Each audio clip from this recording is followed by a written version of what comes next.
This is Entrepreneur Studio, brought to you by SC Biz News. I'm Patrick Bryant, CEO of software development firm Code and Trust and chairman of the Harbor Entrepreneur Center. Our sponsor is Matt Pardek and Chris Corley of Harbor Wealth Management Group, who are no strangers to helping entrepreneurs in our community.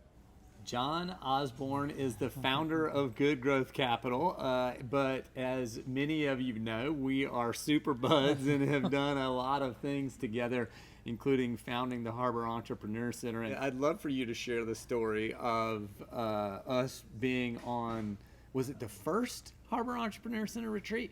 Yeah, so we were going to host people out at Capers for a day, and you and I went out the night before.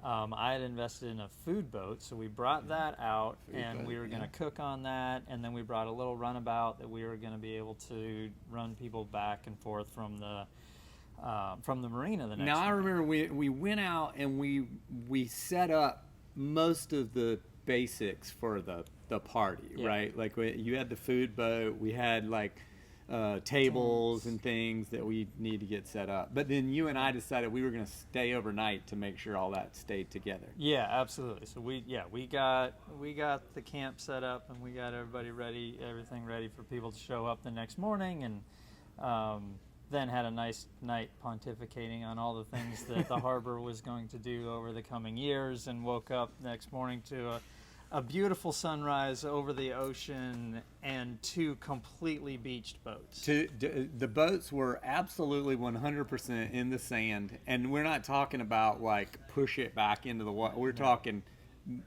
100 feet of sand. Full prop in the sand. And we've got people expecting us to pick them up in about at an the hour dock, and a half. at the proverbial dock Yeah. that we at that moment have no way to get to. So we just started going through our phones.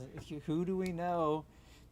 Pretty specific criteria. Who do we know that is on Isle of Palms, intercoastal waterway, has a boat, might take a phone call, and has nothing to do in the next 2 hours that could go. the list wheedled down very quickly. It really did. But we found one. We did.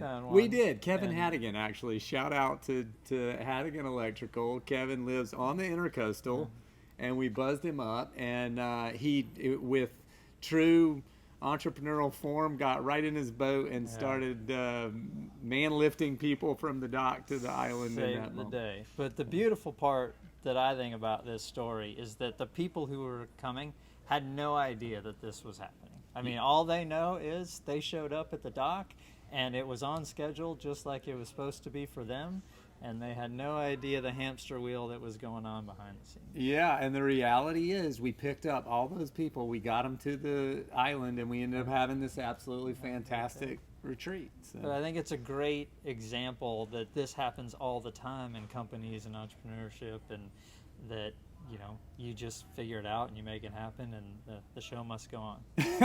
I love it. You're the best.